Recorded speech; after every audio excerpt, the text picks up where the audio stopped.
Okay, so let's hit the last few buttons that are available in this course, and then we'll go to another course. So if you go into communication, you can see there's announcements. Now those can be the announcements from your instructor, or these particular ones were posted by the Blackboard administrator. That means by the publisher, right? So, is your MyMathLab browser up to check, and how to enter answers using the MathXL player, that kind of thing. Some orientation exercises. But you would get those anyway when you go to homework. Let me go back to communication. You can send and receive messages from an instructor or other people in this course. Then you can also send email. One thing to keep in mind is that you really want to make sure that whatever email you put in when you registered is accurate. I'll get students sending me stuff with the Ask My Instructor feature in MyMathLab, and when I try to reply back to them, it goes nowhere. So make sure that your email is appropriate to you. It's something you check, and it's accurate. If it isn't, go to Courses and go to edit your profile. And in here, you'll be able to log in and change your change your email. You can change your password too if you wanted, but I'm not going to. Let me go back to that course.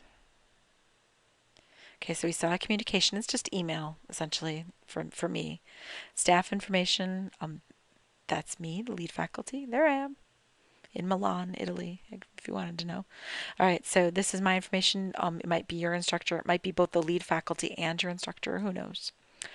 Then these two buttons down here are going to be specific to Math 131 and pretty close to what I have for Math 133. I have a Documents button, which has some literally typed notes and other things that I do. And then I have some video tutorials, which have video tutorials section by section, either by me or by the online instructor, Christy Laird. I have some calculator tutorials, which those are all available through my channel, which is right over here. So if you go to my channel and you go to playlists, which one assumes that's where you're watching this anyway, and you can see there's some calculator tutorials there that you can get access to. Alrighty, back I go to Course Compass. All right, so those two are slightly different. Let me get a different course. I'll be right back. Okay, here's a different course. This is a Math 120 course, and I wanted to show you. I didn't set this up, so she has course information at the top. Then teacher information, which would be the faculty information if there was any. And then do homework, take a quiz, gradebook, study plan. Those 4 buttons are still the same 4 buttons that lead to MyMathLab. They would just lead to MyMathLab for this course, right? Course information is her title for this home page here. Chapter contents, if you click on that, see, it's the ebook. That's all it is, right? So some of the books used to call it chapter contents, and some call it ebook.